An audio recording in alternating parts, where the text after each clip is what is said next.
kahit na sabihin mong may PhD ka, meron kang masteral, expert ka sa ganito, ang ganda ng work experiences mo, pero yung pinasukan mo na province, wala yung, or hindi in demand yung trabaho na pasok doon sa skill set mo, mahihirapan ka talagang maghanap ng trabaho.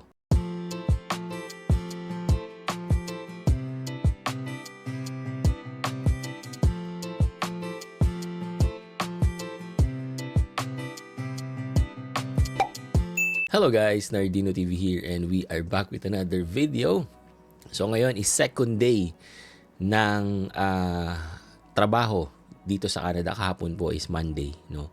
So kahapon is nasa office tayo. Ngayon naman nandito tayo sa bahay. We are remote work. So thank you Lord, no? So simula na naman ang grind, no, for this 2026 and I hope kayo ay nasa mabuting lagay, kayo ay nasa magandang trabaho, yung mga naghahanap ng trabaho, sana makahanap kayo ng work, no? At yung may mga trabaho na, mahalin nyo yung inyong trabaho, no? And kung kayo ay tingin nyo, nasa trabaho kayo na hindi nyo gusto, tsagain nyo lang, pero make sure na gumagawa kayo ng mga bagay na makakatulong na makuha yung gusto nyo talagang trabaho, no? Pero for now, hindi naman tungkol sa akin. Ang pag-uusapan naman natin ngayon is yung naging journey naman ng aking asawa. Kasi sa sobrang pagka-amaze ko, no, sobrang pasasalamat kay Lord dun sa mga nangyari or dun sa naging journey ng aking asawa dito sa Canada, talagang sasabihin mo na lang, thank you Lord. Sa mga nakasubaybay sa ating channel, alam nyo kung paano kami nakapunta dito sa Canada. Yung sa mga hindi naman at yung mga bago dito, kami po ay pumasok ng Canada as an international student at ako naman po is yung SOWP. So yung asawa ko po ay mag-aaral or nag-aral dito sa Canada para kami ay makapunta dito, no? At kasama naman po namin yung aming 3 anak na lahat po ay mga minor, no? At yung mga nakaraan ko nga na mga post na sinasabi ko sa inyo na sila yung nag-fuel din sa amin para talaga makahanap ng magagandang trabaho dito sa Canada, no? Anyway, so yung kwento ng aking asawa, no, sa paghahanap ng work at kung paano siya nakakuha ng magandang work din dito sa Canada is, for me, is napaka-unbelievable at hindi namin expected.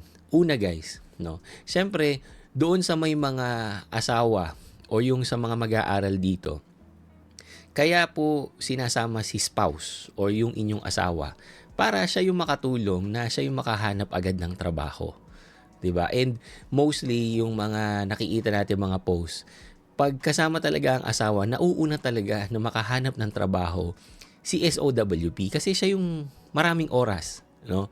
Marami siyang time na maghanap ng work kumpara doon sa student kasi nahati yung kanyang oras sa pag-aaral at sa paghahanap ng trabaho. Pero in our case, iba yung nangyari guys, no?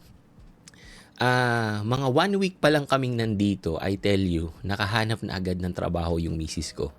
Nakapag-sign agad siya ng contract and on the second week, nagsimula na siya magtrabaho. Ganun kabilis guys, na hindi ko rin, hindi ako makapaniwala.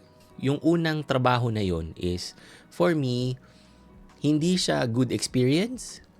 Pero ang sabi ko nga kay Mrs. nung time na yon is, tsagain mo lang kasi meron tayong purpose for that. Dito guys, sa Canada, lagi nyo maririnig sa mga nakakausap nyo or kahit sa mga napapanood nyo dito sa social media, no?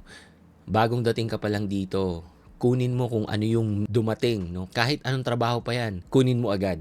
Yun din ang narinig namin kahit nung nandun pa kami sa Philippines, ganyan lagi guys. Pero ang sabi ko nga sa inyo, iba kaming mag-asawa. Iba kami mag-isip, no? We stick to our plan and we stick to our goal, no? And ang lagi naming dream at ang lagi naming goal is of course maging permanent resident dito. So ang question in mind agad, whether sa trabaho or sa kahit anong ginagawa namin dito sa Canada, pag yan ba ginawa namin, ano magiging impact niyan dun sa main goal namin? Meron bang tulong yan? Kung wala, pause muna. Hindi namin ipupush, 'di ba? Kasi it doesn't make sense na mag-aaksaya kami ng panahon and time for that na hindi naman yun makakatulong dun sa main goal namin. Okay? So, Ang unang naging trabaho ng misis ko dito is a professor po sa isang college school, no? And nakakatuwa kasi yun din yung experience ng wife ko sa Philippines kasi siya po ay nagturo sa isang sikat na college din sa Makati diyan sa Philippines, no? Kaya nung siya ay na-hire din bilang isang guro, no, dito sa Canada, tuwang-tuwa kami, no? Pero I tell you, yung sinisweldo ng nasa Tim Hortons mas malaki pa, no? Or siguro equal lang, meaning minimum, no? And ang sinabi sa kanya, kaya daw ganun, dahil siya ay bagong salta dito sa Canada, no? At ang masakit pa nun, guys, is yung naging katrabaho niya doon is Pilipino din, no?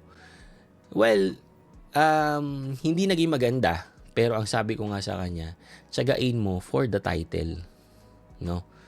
Kasi yon pwede mo na ngayon ilagay yung sa resume mo na nagkaroon ka ng experience dito sa Canada, work experience, na related din sa tinatrabaho mo sa Pilipinas. So, hindi naputol yung experiences mo o yung work experience mo sa Philippines dahil naituloy mo dito sa Canada. No? So, tumagal siya doon ng isang SEM. No? And then, sabi ko, habang nagtuturo ka dyan at habang nag-aaral din siya, tuloy-tuloy lang siya sa pag-a-apply. No? Naghahanap din siya araw-araw, nagsasubmit ng resume. Plus, part-time nagwo-work pa rin siya doon sa company niya sa Philippines. Kasi nga, parang transition period. Hindi agad siya mabitawan ng company sa Philippines kasi meron pa siyang mga kailangan gawin, no? And I think she stayed for 6 months. So, imagine yung ginagawa ng wife ko, no? Hindi ko nga alam or hindi na rin niya maintindihan kung paano niya nagawa, no? Na nag-aaral ka dito, may work ka pa sa Philippines, at nagkaroon na rin siya ng work dito, no? So, syempre, ang challenge nun, guys, is yung time, no? Kasi yung oras sa Philippines at oras dito is magkabaliktad. So, minsan, nakikita ko yan, nasa meeting 2:00 ng umaga, ganun, no? Pero, sabi ko nga, kung yung mga challenges nyo dito sa Canada, makakatulong talaga yan doon sa future goal nyo, okay lang yan. Hindi rin namin alam kung paano kami nakasurvive. Siguro, we are so focused kung ano yung kailangan namin gawin and wala na kaming time para mag-drama. After one SEM, doon sa school na yon, guys, nagkaroon siya ng opportunity na ma-interview naman sa isang university, no? As a sessional instructor din. So, part-time, no? So, nag-aaral siya from Monday to Friday. Tapos, ang turo naman niya dun sa university is Saturday and Sunday. Kaya yung mga Pasko na mga videos, makikita nyo dun, guys, meron akong mga vlog na Sunday morning, kasama namin yung mga anak ko, mga natutulog sa car. Kasi, guys, kailangan kong ihatid si Mrs., no? Kasi ang first class niya is 7:30, no? So kailangan namin ditong umalis ng 6 or 6:30 para hindi siya malate, no? So yung mga challenges na yon, so nagtuloy-tuloy yun for mga 1 year plus as a sessional. So syempre kami, kailangan naming mag-isip kung paano magiging full-time, no? But the problem is, ang rules ng university is para ma-full-time ka as a professor is kailangan may PhD ka. Si Mrs., guys, masteral lang ang meron siya. So, kailangan niya mag-aral, no? And hindi naman yun biro kasi time plus gastos yun. Nagtuloy-tuloy lang. And another challenge pa, guys, is yung nangyaring mga changes sa immigration system ng Canada. Siyempre, kumonti yung student or yung international student. Siyempre, ang impact nun is yung sa mga school, no? At isa sa mga naapektuhan, guys, is yung university na pinapasukan ni Mrs. Kumonti yung student. So, from 5 section before every SEM, naging 4, naging 3, 'di ba? So kami, syempre, ang sabi ko kay Mrs., bago mahuli ang lahat, baka kasi biglang magkatanggalan, maghanap ka na ng ibang company. And nung time na rin na yon is, nagpalit siya ng boss, no? At yung boss na yon is talagang nakita yung potential niya. Yung boss niya na yon, guys, is sobrang tagal na sa company na yon. Yung boss niya na yon for a few months pa lang sumulat sa head. Kahit wala pa siyang masteral, bakit hindi natin siya i-full time? Kasi siguro, guys, nakita talaga nila yung value ng aking misis or yung kaya niyang i-offer sa table. So with that, guys, nabigyan siya ngayon ng offer as a full-time professor sa university kahit wala pa siyang PhD. No, hindi rin namin alam kung paano nangyari. We asked around pero hindi nila dinisclose kung bakit ganun ang nangyari. Well, we are so thankful. Na-secure na namin yung job kasi kahit na kumukonte yung mga pumapasok na international student, hindi na masyadong affected si Mrs. noon kasi hindi na siya part-time, no? Meron na siyang contract. I think the first contract was 3 years. So guys, sobrang tuwa namin noon. Sobrang saya. And I think meron akong post noon no? And sobrang nagpapasalamat kami, no? Pero after 3 months lang, guys, or after 2 months yata, no? Na full time siya, na-promote naman siya sa isang high rank position, no?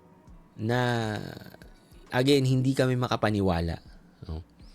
So, hanggang ngayon, yun pa rin yung work ng aking wife, no? And we are so thankful na ganun yung nangyari. Ganun yung naging journey, no? So guys, yung mga pupunta dito sa Canada at kahit yung mga nandito na sa Canada, I really advise na puntahan nyo yung province kung saan yung tingin nyo na napaka-in-demand ng skills na meron kayo. Huwag kayong pupunta sa isang province na dahil lang siguro marami kayong friend doon or yung family nyo is nandun, no? Kasi napaka-importante dito sa Canada, guys, na meron kayong trabaho, no? At yung trabaho na may quality at yung gusto nyo talaga, yung ma-enjoy nyo, yung passionate kayo to do it, no? Hindi lang just for the money. Siguro kaming mag-asawa kaya ganun ang nangyari.